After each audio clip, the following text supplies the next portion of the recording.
Bonjour et bienvenue sur ma chaîne Mission Réussite Financière. Ici, on parle sans tabou de finances personnelles, c'est-à-dire tout ce qui a trait à l'argent, comme le budget, l'épargne ou encore l'investissement.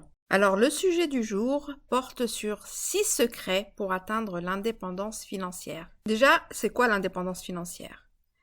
L'indépendance financière, c'est la capacité de générer des revenus en dehors de son travail. En général, notre revenu principal, c'est le salaire. Et ces revenus complémentaires vont nous permettre de couvrir l'ensemble de nos dépenses, par exemple celles qui sont relatives au logement, au transport, ou encore celles relatives à la nourriture et toutes les factures à payer. Toutes ces choses-là ne sont pas enseignées à l'école, et c'est bien dommage, parce qu'elles éviteraient à beaucoup de gens de se retrouver en difficulté à la fin du mois. Bref, sans plus attendre, allons découvrir ensemble ces 6 secrets. Le secret numéro 1, c'est de se payer en premier. C'est vraiment la règle la plus importante. C'est la plus importante parce que c'est celle qui va permettre de se générer plus tard des revenus complémentaires. Mais d'abord, qu'est-ce que ça veut dire se payer en premier? Eh bien, se payer en premier, ça veut dire que dès qu'on reçoit notre salaire ou n'importe quel revenu, on va consacrer une petite partie de ce salaire ou de ce revenu pour nous-mêmes. Bien sûr, l'idée est d'ensuite faire travailler cet argent. Nous y reviendrons plus tard dans cette vidéo. La règle dit qu'il faut se payer à minima 10% de chaque rentrée. Ça veut dire que pour chaque euro qui rentre dans votre poche, eh bien, il faut en garder 10 centimes. Les personnes qui découvrent pour la première fois cette idée seront probablement sceptiques, comme moi à mes débuts, parce que, effectivement, 10% ça peut sembler énorme. Rien ne vous empêche de commencer avec 2-3% et d'essayer petit à petit de faire monter ce taux jusqu'à arriver à minimum 10%, donc idéalement plus, mais déjà si vous réussissez à atteindre 10%, c'est déjà beaucoup. Et si vous recherchez de la motivation, dites-vous qu'en général on travaille un peu plus de 151 heures par mois. Vous avez le droit à votre part du gâteau. Qui, plus que vous, mérite le fruit de la sueur de son front? Les factures? Les taxes? Non. Vous d'abord, plus que quiconque. Nous en parlerons plus tard, ces 10%, ce n'est pas pour les loisirs, c'est plutôt pour les faire travailler pour qu'à leur tour, ils nous rapportent des revenus complémentaires. Le deuxième secret pour atteindre l'indépendance financière, c'est de dépenser moins que ce que l'on gagne. Ça peut paraître évident. Pourtant, il y a tellement de personnes qui ne l'intègrent pas et se retrouvent régulièrement en difficulté financière. Notez bien que si on se retrouve à découvert, ça veut dire qu'on dépense plus qu'on ne gagne. Et ça peut être un véritable cercle vicieux. Et il est très difficile d'en sortir. Attention également au paiement en plusieurs fois ou aux cartes à débit différé, surtout si on ne sait pas gérer son argent. On peut très vite rentrer dans un engrenage qui nous enfonce encore plus dans les problèmes financiers. Donc, l'idée c'est de trouver un équilibre dans ces dépenses, de ne pas se priver tout en évitant de dépenser plus que nos revenus. C'est là qu'intervient le budget. Il faut connaître dans les détails les différentes catégories de dépenses. On va avoir les dépenses fixes, comme le loyer ou les mensualités de crédit, Internet, etc. Et les dépenses variables, comme l'alimentation, les loisirs. On a également les dépenses occasionnelles, comme par exemple les anniversaires, les fêtes. D'ailleurs, si le sujet du budget vous intéresse, n'hésitez pas à me le dire en commentaire de cette vidéo.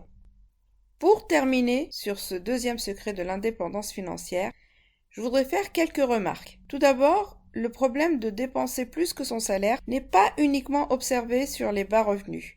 Il est vrai que lorsqu'on gagne peu, les dépenses ne sont pas incompressibles. Raison de plus d'ailleurs de chercher des sources de revenus complémentaires. Ensuite, beaucoup de personnes qui gagnent pourtant bien leur vie ont ce problème de dépenser plus que ce qu'ils ne gagnent. J'en connais un paquet autour de moi. La plupart du temps, ces gens ne savent pas gérer leur argent et tombent dans le piège du lifestyle inflation où plus ils vont gagner, plus ils vont augmenter leurs dépenses pour correspondre à leur niveau de vie. Les dépenses ne sont pas indéfiniment incompressibles. D'où le secret numéro 3, chercher à augmenter ses revenus actifs et ce de façon momentanée. Secret numéro 3, augmenter momentanément ses revenus actifs. Ce que j'appelle les revenus actifs, c'est l'argent que vous allez faire en travaillant plus. Ça peut sembler contre-intuitif, mais je vais vous expliquer pourquoi ça peut être utile. Alors bien sûr, Le plus simple serait d'obtenir une promotion ou encore une augmentation de salaire. Mais ce n'est pas toujours accepté, et même si ça l'est, ce n'est peut-être pas suffisant. D'ailleurs, ce secret de chercher à augmenter ses revenus actifs, vous ne l'entendrez pas beaucoup, parce qu'il n'est pas très populaire, surtout si votre objectif est justement de travailler moins grâce à l'indépendance financière. Mais au début, il peut être nécessaire, surtout quand on est dans une situation où nous ne gagnons pas assez pour pouvoir se payer en premier, ou bien lorsque le salaire est insuffisant pour couvrir toutes nos dépenses. Dans ce cas, si on en a la possibilité, on peut chercher à faire rentrer plus d'argent. C'est ce que j'ai fait à mes débuts. J'ai fait un maximum d'heures supplémentaires et j'ai même pris un second job. Et cet argent, je ne l'ai pas utilisé pour acheter encore plus de choses.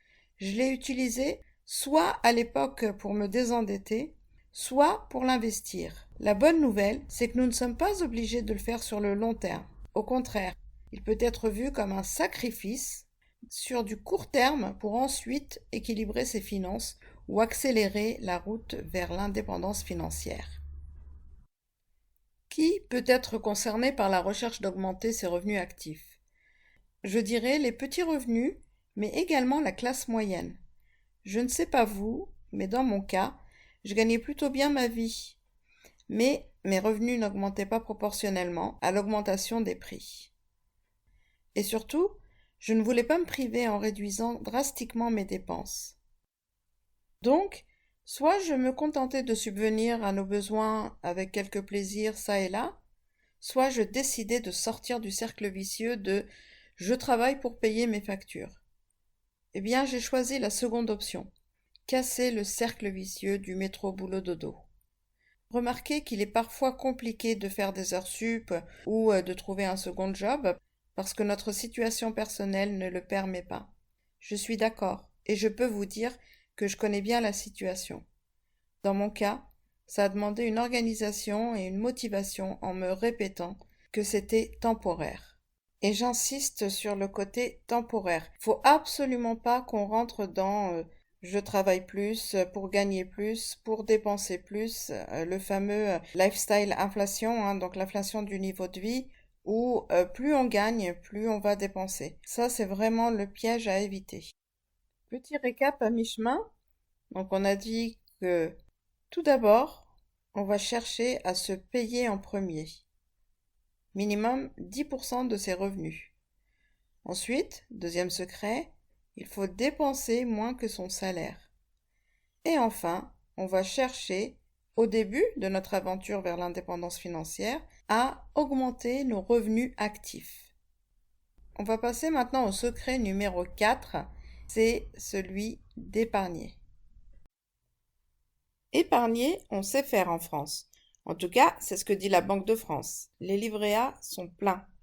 Épargner, c'est conserver une somme d'argent pour faire face à des dépenses imprévues ou pour financer des projets. Pour moi, l'épargne, c'est surtout une sécurité en cas de pépin. Combien faut-il épargner? On va trouver plusieurs recommandations qui vont de 3 mois de salaire à 6 mois de dépenses. En réalité, ça dépend de notre aversion au risque. Ceux qui recherchent la sécurité financière ont tendance à épargner beaucoup, tandis que ceux qui sont focus prise de risque préfèrent savoir leur argent investi. Pour connaître votre camp, voici un exercice simple. Quel effet a cette phrase sur vous? Si je perds mon job demain, combien de mois je peux tenir en attendant de trouver un emploi? Ça peut donner un aperçu sur votre niveau de sérénité par rapport à l'épargne. Plusieurs situations sont possibles. Premièrement, 0 mois. Je ne tiens pas. Deuxièmement, entre 3 et 6 mois. J'ai un petit peu de temps pour me retourner. Troisièmement, 1 an ou plus. J'ai de quoi tenir un bon moment. On peut choisir de comptabiliser l'épargne en mois de salaire ou en dépenses mensuelles. Personnellement, je suis plus à l'aise en mois de salaire. Mais ça peut être différent pour vous. Bref, le bon chiffre est celui qui nous permet de dormir sereinement sur les 2 oreilles. Notez bien que l'épargne ne rapporte pas beaucoup. Voire pire, notre argent perd de la valeur du fait de l'inflation. C'est pourquoi il peut être utile de trouver son propre équilibre en matière d'épargne. D'après mon expérience, il faut constituer l'épargne le plus rapidement possible pour passer à la phase suivante, l'investissement. Parce qu'une fois qu'on a goûté à l'investissement, il faut une sacrée discipline pour ne pas toucher à l'épargne. Et à propos d'investissement, voici le 5e secret. Secret numéro 5, l'investissement. C'est la partie la plus excitante de l'aventure qui va nous permettre de voguer vers l'indépendance financière. C'est maintenant qu'on entre réellement dans la création de revenus en dehors de notre activité principale.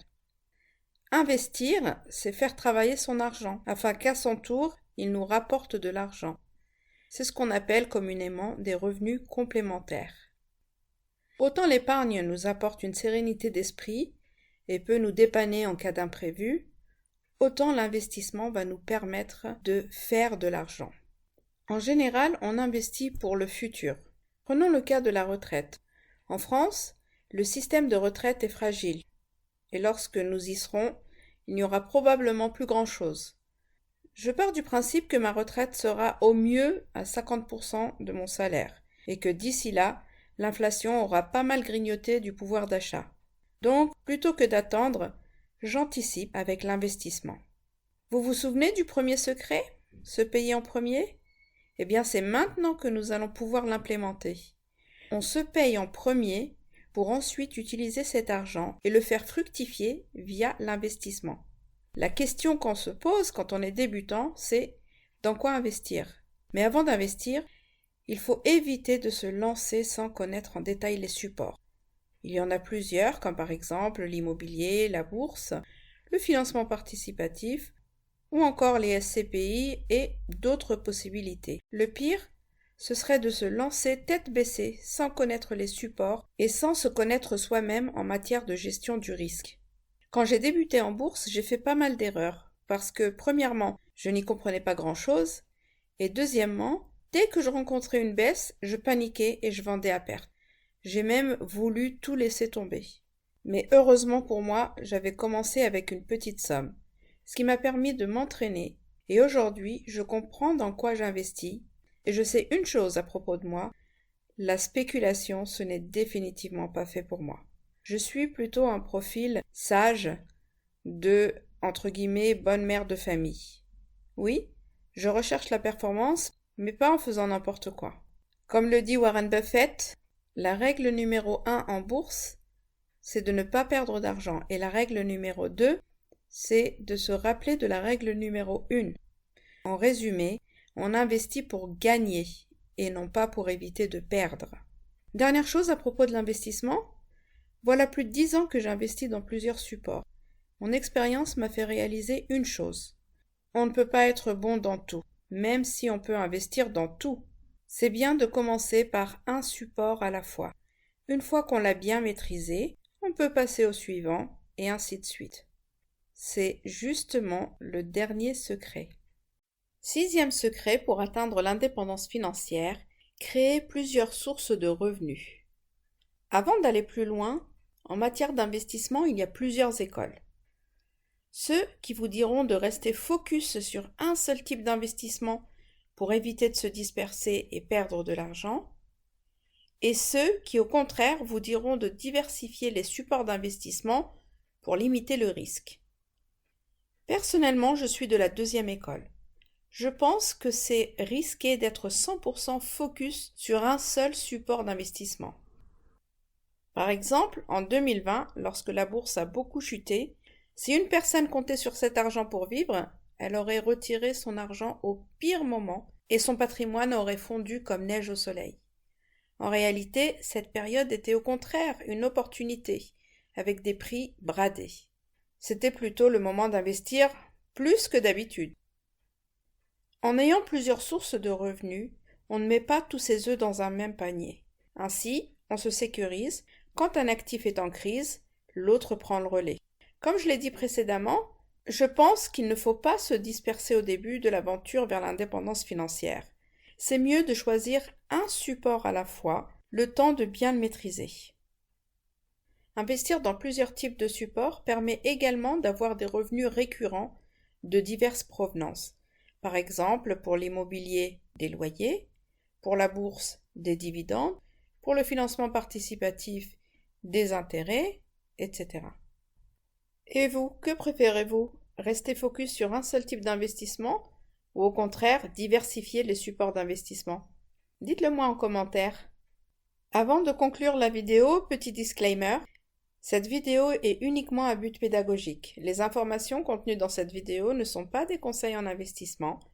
Avant d'investir, faites vos propres recherches et prenez vos décisions en connaissance de cause.